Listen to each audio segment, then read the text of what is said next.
PPT दिसत आहे आपल्याला? येस. हो. बघा हे हो सर, दिसते. ऍडव्हर्टाइजमेंट आलेली होती. कोणती पोस्ट आहे? मुख्याध्यापक म्हणजे हेडमास्टर टेक्निकल हायस्कूल, त्यानंतर गव्हर्नमेंट आयटीआय ला क्लास 2 प्रिन्सिपल, त्यानंतर असिस्टंट अप्रेंटिसशिप ऍडवायझर, हे ऑल क्लास 2 पोस्ट. याच्याकरिता मागच्या आठवड्यात 25 तारखेला एक ऍडव्हर्टाइजमेंट आलेली होती, ती आपण बघितलेली आहे. इंग्लिशमध्ये नावं व्हाईस प्रिन्सिपल, प्रिन्सिपल, त्याबद्दल मी पहिल्या व्हिडिओमध्ये खूप डिटेल बोललेलो आहे. पण आजही काही तुम्हाला क्लॅरिटी पाहिजे असेल तर मी आणखी सांगेन. ओके. अबाउट मी तुम्ही नंतर बघून घ्याल. तुम्ही माझ्यावर विश्वास का करावा मी हे सर्वात शेवटी सांगेन. हे असे काही क्वेश्चन्स आले होते मग अशी खूप छान कोणीतरी एक पूर्ण क्वेश्चन्स एका मेसेजमध्ये टाईप केलेले होते.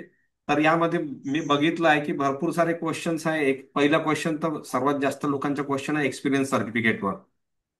त्यानंतर एक्सपिरियन्स कुठला काउंट होतो कुठला नाही, ऍडमिनिस्ट्रेटिव्ह कसा असायला पाहिजे, टीचिंग कसा घ्यायचं, आणि प्रोफेशनल म्हणजे काय, यावर काहीतरी त्यांना डिफरन्शिएट करायचं होतं. त्यानंतर काही कंपनी ज्या आहेत ते एक्सपिरियन्स सर्टिफिकेट देत नाही आहेत. काही लोक रेजिग्नेशन दिल्याशिवाय एक्सपिरियन्स एक्सपिरियन्स सर्टिफिकेट मिळणार नाही असे सांगतात, त्यावर पण आपण बोलू. त्यानंतर proof of income submission. Income सबमिशनची मला गरज आहे असं मला वाटत नाही. एमपीएससीच्या प्रोफाईलमध्ये दोनच कॅटेगरी असतात, एक क्रिमिलियर आणि दुसरी नॉन क्रिमिलियर. तर नॉन क्रिमिलियर सर्टिफिकेट असेल तर तुम्ही एलिजिबल आहात, तुमचे ओबीसी किंवा व्हीजे एनटी वगैरे ज्या कॅटेगरीज आहेत त्याकरिता.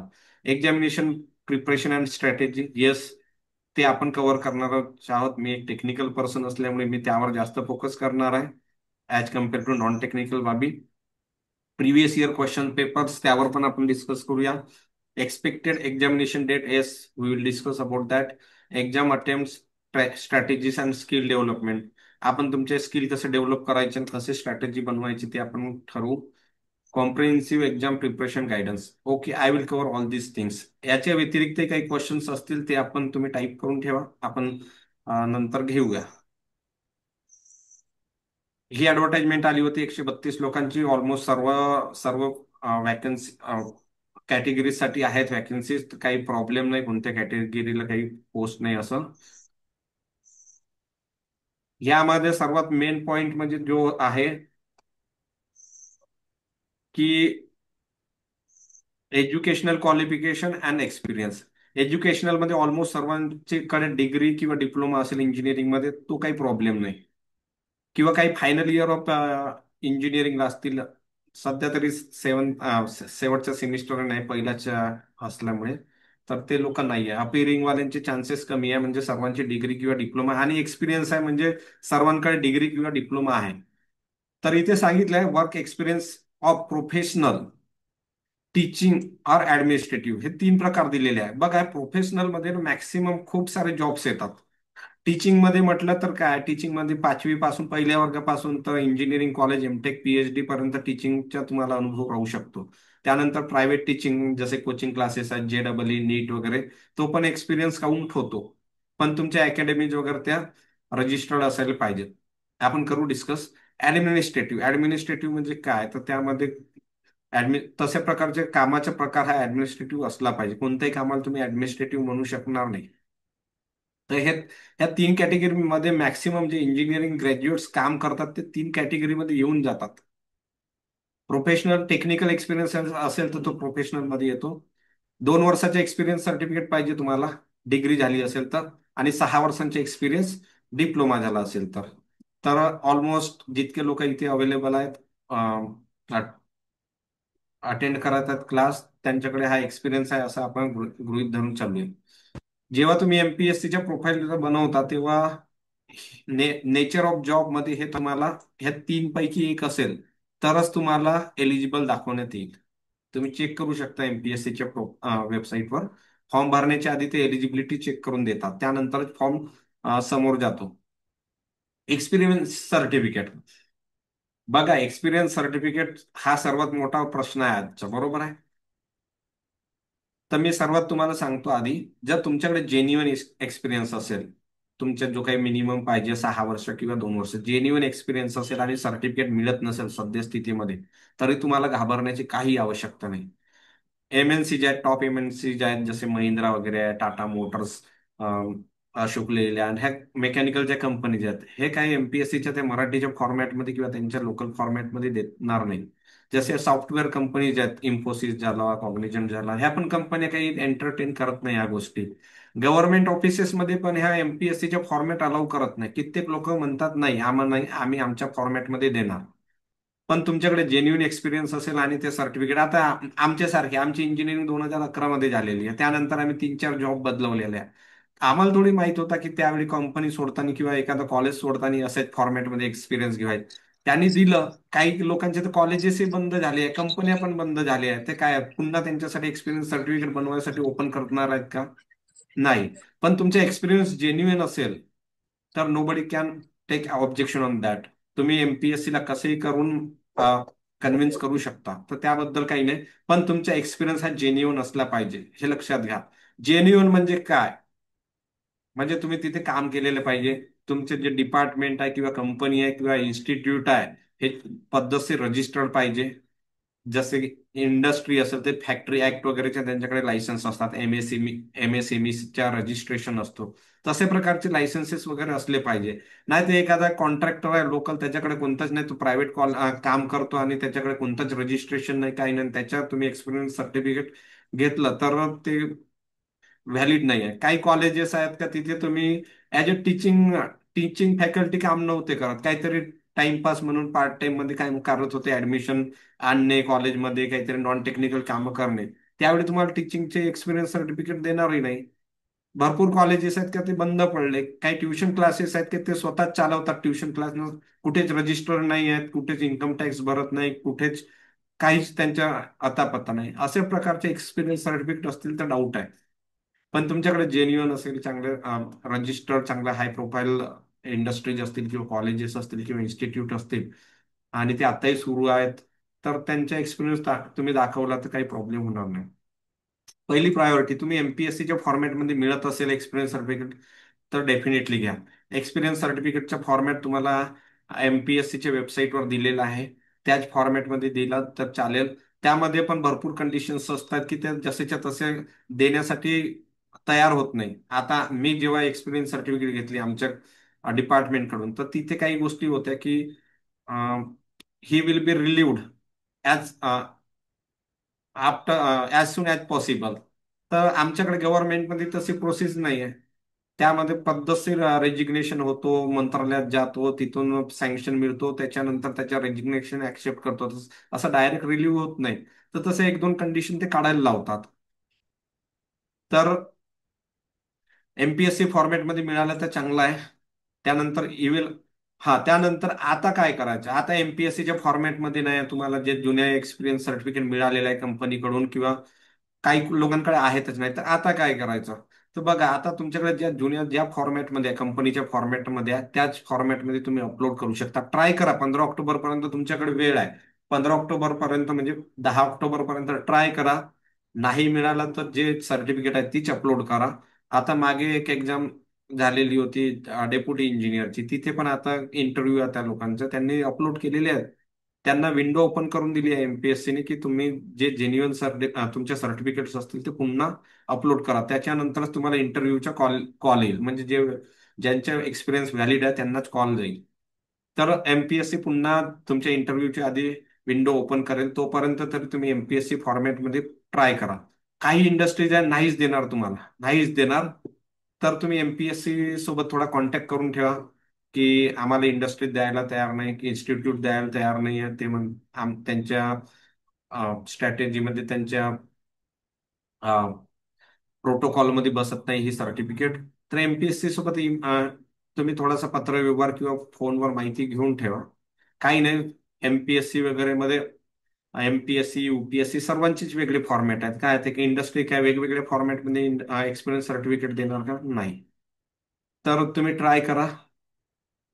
तुमचे जे काही इंडस्ट्रीज असतील, इन्स्टिट्यूट असतील, त्यांना मेल करून बघा एकदा. त्यांच्या एक जो काही तुमच्याकडे पत्रव्यवहार होतो, करस्पॉन्डन्स होतो, त्याची कॉपी ठेवा, जेणेकरून इंटरव्ह्यूला गेले आणि एमपीएससीने म्हटलं की नाही पाहिजेच आहे, तर तेव्हा तुम्ही तो करस्पॉन्डन्स दाखवू शकता की आम्ही असं पत्रव्यवहार केला पण त्यांनी नाही म्हटलेलं आहे. फेक सर्टिफिकेट्स बघा, फेक सर्टिफिकेट मागे कोणीतरी ग्रुपमध्ये मेसेज टाकला होता की असा दंडनीय अपराध आहे, डिबार करतात एमपीएससी मधून फेक सर्टिफिकेट वगैरे सबमिट केले तर, एका काहीतरी इंडस्ट्री फॅक्टरी ऍक्ट नुसार ते रजिस्टर्ड नाही आहे असं तसं. तर त्या कसं होते, भरपूर लोक काय करतात, आता इथे तीन टाईपचे सांगितलं होतं तुम्हाला. कोणते? प्रोफेशनल, टीचिंग और ऍडमिनिस्ट्रेटिव्ह. पण काही काही जॉब प्रोफाईल असतात त्याच्यामध्ये फक्त टीचिंग म्हटलं तर टीचिंगचाच एक्सपिरियन्स लागतो. काही ठिकाणी म्हटलं का सेफ्टी अँड हेल्थ रिलेटेडच पाहिजे तर तोच एक्सपिरियन्स पाहिजे. तर काही लोक काय करतात, जे नेचर ऑफ ड्युटीज नावाचं गव्हर्नमेंट एमपीएससीचे फॉर्मॅट आहे त्याच्यामध्ये चेंजेस करून आणतात. आता इरिगेशन डिपार्टमेंटला इंजिनियर्स आहेत. इरिगेशन डिपार्टमेंटचे ऑफिसेस काही फॅक्टरी ऍक्ट नुसार बनलेले नाही आहेत, काही काही ऑफिसेस आहेत तिथे काही हेल्थ रिलेटेड कामच होत नाही, तिथे सेफ्टीचे जास्त कन्सर्नच येत नाही. तर अशा प्रकारचे एक्सपिरियन्स सर्टिफिकेट बनवत असेल कोणी, तर तो फेक सर्टिफिकेट आहे की नाही? तुम्ही एखाद्या वेल्डिंग वर्कशॉपमध्ये काम करता आणि तुम्ही म्हणता की मी ऍडमिनिस्ट्रेटिव्हचा एक्सपिरियन्स आणलाय. अरे वेल्डिंग वर्कशॉपमध्ये तुम्ही एक तर प्रोफेशनल आहात किंवा टेक्निकल आहात. किंवा एखाद्या तुम्ही अकॅडमीमध्ये शिकवून राहिले टीचिंग मध्ये आणि कोणत्या जॉबसाठी ऍडमिनिस्ट्रेटिव्ह एक्सपिरियन्स मागितला. टीचर हा ऍडमिनिस्ट्रेटर असू शकतो का? Unless and until his principal और एचओडी. तर अशा टाईपचे एक्सपिरियन्स काही काही याला लागतात आणि तिथे तुम्ही हे सादर करता तेव्हा फेक सर्टिफिकेट मध्ये मानल्या जाते. आणि हे ऑब्जेक्शन कधी येतात? बघा आता 132 लोकांची ऍडव्हर्टाइजमेंट आहे. 132 लोकां तुम्ही सिलेक्ट झाले आणि 133 नंबरचा जो काही आहे, ज्याचे 133 मेरिट नंबर आहे, त्याच्या एका मार्क्सनी किंवा तुमच्यामुळे त्याचं सिलेक्शन थांबलेलं आहे किंवा त्याचं सिलेक्शन होऊ शकला नाही. पण त्याला माहित आहे की यांनी फर्जी सर्टिफिकेट लावलेली आहे. तो काय करणार, एमपीएससी कडे किंवा शासनाकडे तुमची कंप्लेंट टाकणार की या माणसाने कुठेच काम केलेलं नाही आहे किंवा अशा प्रकारचं काम करतच नव्हता तो. तेव्हा शासनाला तुमच्या जो काही तक्रार आहे त्याची दखल घेऊन त्याची चौकशी करावी लागते ना. जेव्हा चौकशी लागते तेव्हा सर्व गोष्टी चेक होतात म्हणजे काय, तुम्ही जेव्हा सांगितलं टीचिंग एक्सपिरियन्स सांगितला असेल तर होऊ शकते त्या कॉलेज सोबत किंवा इन्स्टिट्यूट सोबत ते कॉन्टॅक्ट करणार, ते विचारणार हा एम्प्लॉय होता का, यांना तुम्ही सॅलरी दिली का, तुमच्या मास्टरवर नाव होता का, पीएफ कापलेले आहे की नाही, सॅलरी. मग इथे जर ते जेन्युअन एक्सपिरियन्स नसेल तर काय होईल, तो इन्स्टिट्यूट तुमच्यासाठी इतकी रिस्क घेणार नाही. घेईल का? एखादी इंडस्ट्री आहे, इंडस्ट्रीच्या मध्ये मोर दॅन 20 एम्प्लॉईज असतील तर नियमानुसार त्याच्या पीएफ कापावा लागतो. त्याच्या इन्शुरन्स कापावा लागतो, इन्शुरन्स द्यावा लागतो. आणि असे कशी सॅलरी कॅशमध्ये दिली असंही चालत नाही. गव्हर्नमेंटचे नियम आहेत की आरटीजीएस न सॅलरी व्हायला पाहिजे, मिनिमम वेज ऍक्ट नुसार त्याची सॅलरी असायला पाहिजे. त्याच्यानंतर लेबर कमिशनर असतो प्रत्येक जिल्ह्याच्या ठिकाणी, असिस्टंट लेबर कमिशनर ऑफिस माहित असेल तुम्हाला. तिथे जे काही जिल्ह्यामध्ये लेबर म्हणून काम करत आहेत किंवा इंडस्ट्रीमध्ये काम करतात यांची माहिती त्या लेबर कमिशनरकडे जात असते. आणि तुम्ही ते बॅक नाही, तुमचं नावच नसेल तर तो फेक सर्टिफिकेट मध्ये येऊ शकते. अशा प्रकारचे. तर मग जर तुम्हाला तिथे वाचायचे असेल तर काय, तुमच्याकडे सॅलरी स्लिप्स पाहिजे, पीएफ चे स्लिप्स पाहिजे, ह्या सर्व गोष्टी असतील. जर रिअल जेन्युअन एक्सपिरियन्स असेल तर काही प्रॉब्लेम येणार नाही. पण फेक सर्टिफिकेट आहेत आणि तुम्ही असं फॉर्जरी करण्याचे विचार करून जर बनवत असणार तर इथे पकडल्या जाऊ शकता. कारण भरपूर लोक म्हणतात की आम्हाला कॅशमध्ये सॅलरी मिळत होती, असं होतं तसं होतं. पण ते इन्स्टिट्यूट तुमच्या सोबत स्टँड करायला तयार आहे का ते बघा. मागे deputy director health and safety डिपार्टमेंटला एक रिक्रुटमेंट आली होती. तिथे स्पेशली त्यांनी म्हटलं होतं की आम्हाला एक्सपिरियन्स पाहिजे हेल्थ आणि सेफ्टी मधला. 3 वर्षाचे एक्सपिरियन्स असेल, 5 वर्षाचे असिस्टंट डायरेक्टर आणि डेप्युटी डायरेक्टरचे आले होते. भरपूर लोकांनी इंजिनिअरिंग कॅडेट्सच्या लोकांनी भरला, मी पण विचार केला होता की मी पण भरून टाकावा, चांगली पोस्ट आहे सुपर क्लासवर. पण मी नंतर एक्सपिरियन्सच्या क्रायटेरिया चेक केला तर तिथे हेल्थ आणि सेफ्टी आमच्या डिपार्टमेंटला तो एक्सपिरियन्स मध्ये बसतच नाही, आहेच नाही. आणि माझी सर्टिफिकेट मी बनवून घेतली तरी चौकशी झाली, कोणी 5-6 जागा राहतात मोठ्या पोस्टमध्ये, त्या मागच्या कोणी माझ्यामुळे ज्याचं सिलेक्शन थांबला त्यानं जर कंप्लेंट केली तर ते चौकशी होईल. मग इथले लोक म्हणतील नाही आमच्याकडे हेल्थ आणि सेफ्टीचे काही आहेच नाही रोल. तर त्यावेळी काय होईल? एमपीएससी माझ्यावर ऍक्शन घेऊ शकते ना. तर अशा गोष्टींपासून दूर राहा. जर तुमचा जेन्युअन एक्सपिरियन्स असेल तर काही प्रॉब्लेम नाही. राहिली गोष्ट एमपीएससीच्या फॉर्मॅटमध्ये आहे नाही आहे सध्या तरी, जे तुमच्याकडे जॉईनिंग लेटर असेल, ज्या फॉर्ममध्ये तुमच्याकडे एक्सपिरियन्स सर्टिफिकेट असेल, किंवा तुमचे काही ऑर्गनायझेशन तुम्हाला बोनाफाईड सर्टिफिकेट सारखी बनवून देत असेल सद्यस्थितीमध्ये, ती बनवून घ्या. नंतर ट्राय करत राहा. ह्या प्रोसेसला 1-2 वर्ष जाणार आहे, 2-2.5 वर्ष जाणार आहे. एकदम फास्ट अँड फॉरवर्ड राहू नका. फॉर्म सबमिट होतो विदाऊट एक्सपिरियन्स सर्टिफिकेट, पण तो करू शकता तुम्ही, नंतर तो ओपन होणार आहे. गव्हर्नमेंट एम्प्लॉईज जे आहेत, जे गव्हर्नमेंटमध्ये एम्प्लॉईज आहेत, त्यांना फक्त एक्सपिरियन्स सर्टिफिकेट मिळाली असेल तरी एनओसी घ्यावी लागते गव्हर्नमेंटकडून. म्हणजे मंत्रालयामधून एनओसी घ्यावी लागते.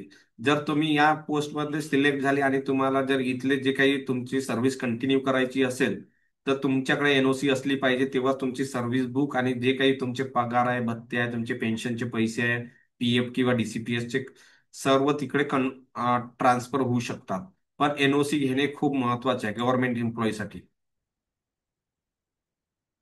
नेचर ऑफ ड्युटीज मध्ये जे तुम्ही कामं करता, मी तुम्हाला माझी माझी स्वतःची मी एक्सपिरियन्स सर्टिफिकेट दाखवतो.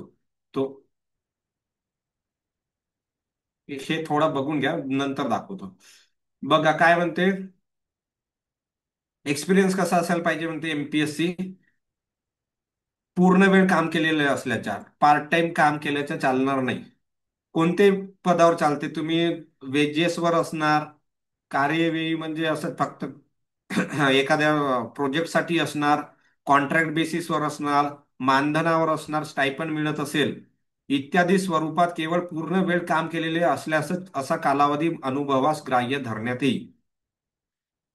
तासिका आवरली बेसिसवर जे काही क्लॉक अवर बेसिसवर काम करतात, नियतकालिक म्हणजे 15 दिवस 8 दिवसासाठी कुठेतरी ते काम करतात, प्रोजेक्ट असिस्टंट वगैरे म्हणून. पार्ट टाइम नाही चालत. विद्यावेतनी ऑन स्टायपंड, जसे एमटेक करत असणार आणि एमटेक मध्ये स्टायपंड मिळतो 12,400 रुपये, आणि तुम्ही म्हणणार की तो 12,400 मिळतो आणि तो स्टायपंड आहे आणि आम्ही काम पण करत होतो कॉलेजसाठी, तर नियमानुसार तो एमटेकचा एक्सपिरियन्स इथे काउंट होत नाही. एमटेक डिग्री काउंट होत नाही. व्हिजिटिंग फॅकल्टी म्हणून तुम्ही काम केलं असणार, ते पण नाही. कॉन्ट्रीब्युटरी पहिले लेक्चरर असायचे, ते पण आवरली बेसिस मध्येच येते. विदाऊट पे म्हणजे फुकटमध्ये काम केलं, पण मी काम केलं, मला सर्टिफिकेट मिळाली आहे, असं तुम्ही म्हणता की जे कॅशवाले यामध्ये ट्राय करू शकतात की मी फ्री ऑफ कॉस्ट जॉब करत होतो, पण जॉब केलाय, माझ्याकडे अनुभव आहे, काउंट करा. नाही, विदाऊट पे वाले पण नाही चालणार म्हणते.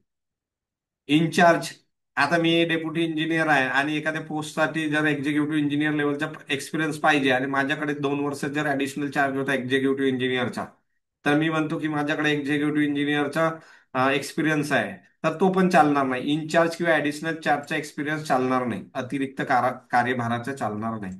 तर ह्या गोष्टी बघून घ्या. प्रायव्हेटवाले जनरली ह्या इतक्या भानगडीत पडत नाही. फक्त क्लॉक अवर बेसिस वाले इंजिनियर क्लॉक अवर बेसिसवर पण काम करत नाही, तर हे तुम्हाला लागू पण होत नाही. पण अशा पद्धतीचे असेल तुमच्याकडे तर आहे तुम्ही एलिजिबल. अनुभव प्रमाणपत्र आयोगाकडून विहित करण्यात आलेल्या नमुन्यात असणे अनिवार्य आहे म्हणते. अनिवार्य आहे म्हणते.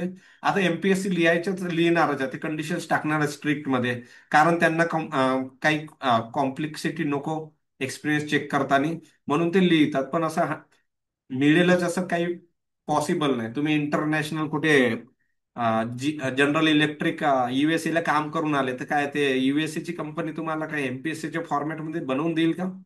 ट्राय करायचं एकदा, ईमेल वगैरे करून बघायचं. नाही मिळालं तर ते दाखवायचं ईमेल वगैरे की नाही, आणि त्या कंपनीच्या जे एचआर डिपार्टमेंट असते त्यांना म्हणायचं की आम्ही नाही देऊ शकत, असं एक आम्हाला 2 लाईनचं एक आम्हाला उत्तर लिहून द्या. अनुभवाबाबत अन्य कागदपत्रे जसे की ओळखपत्र, आयडेंटिटी कार्ड नाही चालत. नियुक्तीपत्र म्हणजे जेव्हा तुम्ही इंटरव्ह्यूला जाणार किंवा सिलेक्शन झाल्यानंतर, तेव्हा तुमच्या जॉईनिंग लेटर पण चालणार नाही. आता सध्या चालवू शकता वेतन स्लिप, सॅलरी स्लिप वरून काही माहीत पडत नाही, हे व्हॅलिड नाही आहे. इतर इत्यादी कोणत्याही परिस्थितीत ग्राह्य समजण्यात येणार नाही. हे सर्व इंटरव्ह्यूच्या वेळी. आता तुम्हाला तितका प्रॉब्लेम नाही. आता तुम्हाला फॉर्म भरायचा असेल तर तुम्ही जॉईनिंग लेटरवर ट्राय करू शकता, जर काही नसेल तर. पण ट्राय करा, तुम्हाला मिळत असेल, कोणत्याही फॉर्मॅटमध्ये मिळत असेल तर चालेल. आपली मीटिंग ना 10 मिनिटानंतर संपणार आहे. 40 मिनिटं होत आहेत. तर त्यानंतर लगेच तुम्ही जॉईन करणार हं. 10 मिनिट चालू द्या. जितका होते तितका बघू आपण. विहित अनुभव जाहिरात अधिसूचनेतील तरतुदीनुसार संबंधित क्षेत्रातील असणे अनिवार्य आहे. जसं तुम्हाला सांगितलं ऍडमिनिस्ट्रेटिव्ह, प्रोफेशनल किंवा टीचिंग, त्याच तिथलाच असलेला पाहिजे. नसेलही आणि तुमच्या सर्टिफिकेटवर असं काही मेन्शन नसेल तर तुम्ही ते तीन पैकी एक दाखवून द्या. मॅक्सिमम एक्सपिरियन्स हा प्रोफेशनल मध्ये येऊनच जातो किंवा ऍडमिनिस्ट्रेटिव्ह मध्ये येतो. बघा, टीचिंग अध्यापकीय वर्गातील पदावर भरती करते अर्ज करणाऱ्या उमेदवारांच्या अध्यापनाच्या टीचिंगचा दावा केलेल्या अनुभवाच्या कालावधीच्या नियुक्ती संबंधित विद्यापीठ, तंत्रशिक्षण मंडळ अथवा सक्षम अधिकारी मान्यता असल्याचे प्रमाणपत्र मुलाखतीच्या वेळेस सादर करणे आवश्यक आहे. बघा, टीचिंगचे एक्सपिरियन्स जसे असोसिएट प्रोफेसर किंवा प्रिन्सिपलच्या जेव्हा जागा निघतात ना, तेव्हा टीचिंगचे एक्सपिरियन्स मागतात आणि टीचिंगचा एक्सपिरियन्स मागतो 10 वर्ष, 15 वर्ष. तर तेव्हा भरपूर लोकांकडे एक्सपिरियन्स असतो, पण ते जे प्रोफेसर असतात, असिस्टंट प्रोफेसर असतात, ते युजीसी अप्रूव्ड नसतात. तर त्यावेळी पण ते फर्जीमध्ये काउंट करतात. कारण कॉलेजेस आहेत का फर्जी सर्टिफिकेट बनवून देणारे कॉलेजेस आहेत.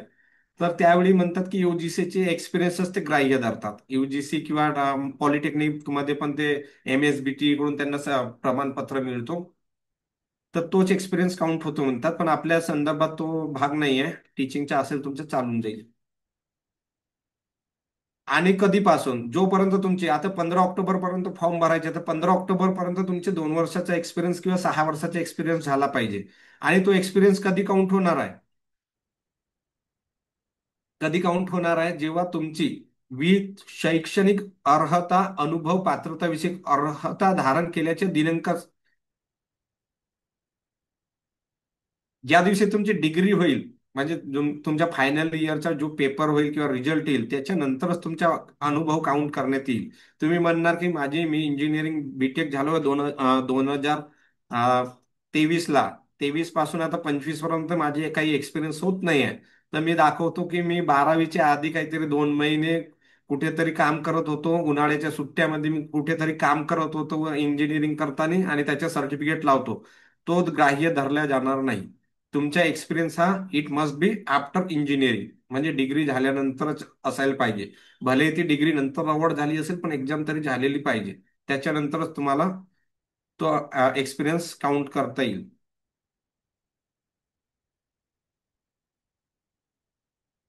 ही एक्सपिरियन्स सर्टिफिकेट आहे, माझी सर्टिफिकेट आहे बघा. मी एकदा सर्टिफिकेट बनवली, माझ्या पोस्टचं नाव लिहिलं मी. हा फॉर्मेट आहे MPSCचा, तुम्हाला मी सॉफ्ट कॉपी देऊन देईल.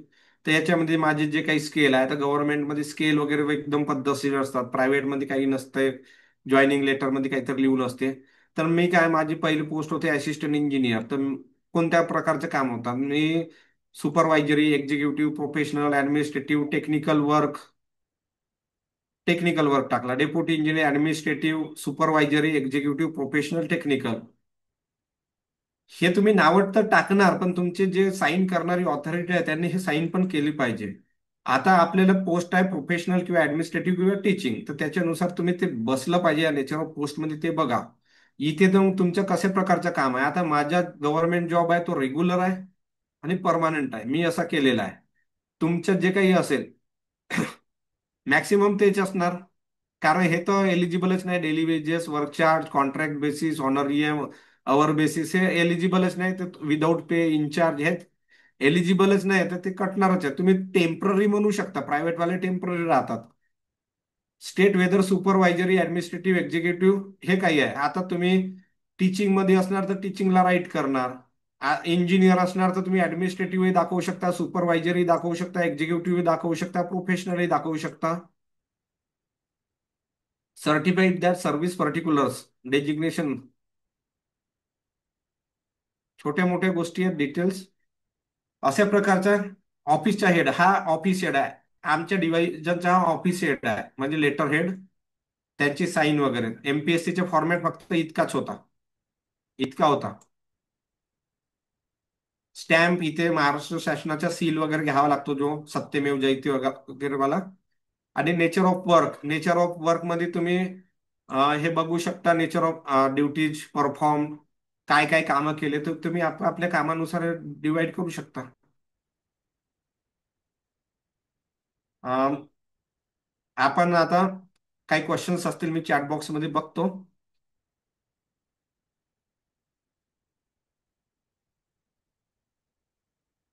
सिव्हिल सुशिक्षित बेरोजगार अभियंता रजिस्ट्रेशन आहे, झिटपी मध्ये काम केलं आहे कॉन्ट्रॅक्टर म्हणून, तर एक्सपिरियन्स व्हॅलिड आहे का?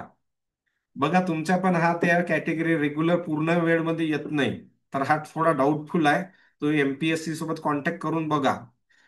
जर तुम्ही सुशिक्षित बेरोजगार अभियंते आहात आणि तुम्ही जर एक दोन एम्प्लॉई दाखवत असाल आणि त्या एम्प्लॉई मध्ये स्वतःच नाव टाकत असणार की प्रोप्रायटर किंवा मॅनेजिंग डायरेक्टर वगैरे, आणि त्याची एक्सपिरियन्स सर्टिफिकेट स्वतः जनरेट करत असणार, कारण त्या तुमच्या रजिस्ट्रेशन मध्ये पण 2-3 लोक राहतात, अध्यक्ष राहतो, सचिव राहतो, तर त्या एकाच्या नावाने सर्टिफिकेट जनरेट करून बघा.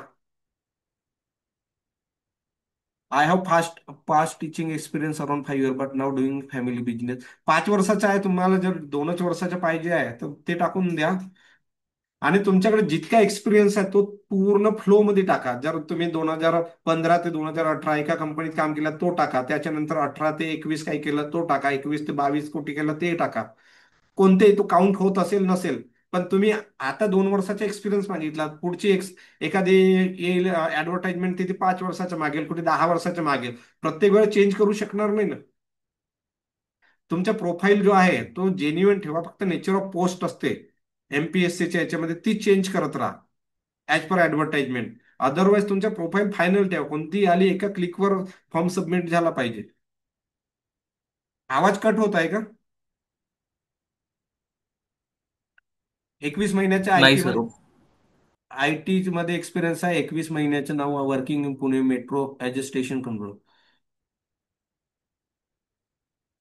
हो, ईमेलवर तुमच्याकडे एक्सपिरियन्स सर्टिफिकेट आहे ते चालेल, काही प्रॉब्लेम नाही. तुम्ही पुन्हा एचआर सोबत एमपीएससीच्या फॉर्मॅटमध्ये मागून बघा. दिलं तर ठीक, नाही तर ते एमएनसी वगैरेचं चालतोच, काही प्रॉब्लेम नाही. एमपीएससी ला तुम्ही कन्व्हिन्स करा. नॉन क्रिमिनल साठी ना पॅरेंट्सचाच इन्कम काउंट होतो, कॅन्डिडेटच्या होत नाही.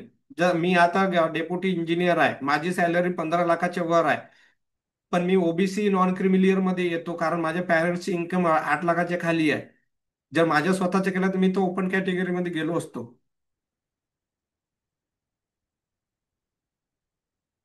एक्सपिरियन्स सर्टिफिकेट प्रायव्हेट वर्कशॉप आहे ते फक्त लेटर हेडवर लिहून देणार आहेत, तर ते चालेल का? हा, तेच तुम्हाला मी मगाशी सांगितलं होतं, एमएसएमई किंवा फॅक्टरी ऍक्ट वगैरे नुसार रजिस्टर्ड आहे का, गोमाचा ऍक्ट वगैरे असते, जीएसटी सर्टिफिकेट वगैरे आहे की नाही, त्याने ईपीएफ वगैरे काढायला पाहिजे 20 एम्प्लॉईच्या वर आहे तर. अं, आणि जरा चालायला तर पाहिजे, जर तो रजिस्टर्ड असेल तर चालायला पाहिजे, आणि एमपीएससीच्या फॉर्मॅटमध्ये द्यायला पाहिजे त्यांनी. वर्कशॉप आहे तर देऊनही देतात ते. आवाज कमी येतो का? सर सर ते वर्कशॉप आहे, जीएसटी पण आहे, पण 20च्या आत एम्प्लॉई आहे, तर हा, चालेल तर ना ते तुम्हाला तिथे वर्कशॉप? एक्सक्यूज मिळतो की 20च्या वर नव्हते तर त्यांनी माझे ईपीएफ किंवा इन्शुरन्स काढलेला आहे ना, तिथे तुम्ही वाचू शकता. आणि नाही, त्यांनी महत्वाची गोष्ट, माझा इन्शुरन्स नाही काढलेला. हो ना, तर इन्शुरन्स मॅन्डेटरी नाही आहे, पण ईपीएफ आहे. मोर दॅन 20 एम्प्लॉईज असतील तर ईपीएफ ऍक्ट नुसार ईपीएफ काढायला पाहिजे, आणि त्यावेळी विचारणा होऊ शकते का तुमचं ईपीएफ का बरं काढलं नव्हतं. आणि मस्टर आहे तर हा, मग मस्टर त्याला तुम्ही सांगू शकता की कमी एम्प्लॉई होते सर, त्याच्यामुळे मग ते नाही काढलं होतं त्यांनी पीएफ. नाही काढत ते, छोटे मोठे वर्कशॉप वगैरे नाही काढत. सर म्हणजे मी जे ना, मी गव्हर्नमेंट मध्ये आहे आता सध्या. 5 वर्ष हम्म. मला गव्हर्नमेंट मध्ये झाले, आणि 1 वर्ष म्हणजे 1.5 वर्ष मी वर्कशॉप मध्ये केलेलं आहे काम. ते बी ओके, जॉबच्या अगोदर, म्हणजे प्रिपरेशन करण्याच्या अगोदर करायचो मी. ओके, ओके, चालेल, काही प्रॉब्लेम हा. नाहीये. फक्त तुम्ही तो डिफेंड करता आला पाहिजे, आणि एमपीएससी फॉर्मॅटमध्ये घेऊन घ्या. हो, एमपीएससी फॉर्मॅट मध्ये लेटर हेडवर देतील ते, आणि अटेंडन्स माझी जुनी आहे त्यांच्याकडे. 2 प्रूफ मग काही त्यांच्याकडे प्रॉब्लेम सध्या नाही, अवेलेबल काही आहे. प्रॉब्लेम नाही, काही प्रॉब्लेम नाही. एमएसएमई वगैरे मध्ये आहे का रजिस्टर्ड आहे त्यांच्या वर्कशॉप? एमएससीई मध्ये असेल वाटतं रजिस्टर, कारण की मायक्रो जीएसटी स्मॉल नंबर आहे सर मीडियम त्यांचा. एंटरप्राइजेस असतात ना, हो तिथे हो हो. रजिस्टर करतात, किंवा ते जीएसटी नंबर वगैरे असेल तर कुठेतरी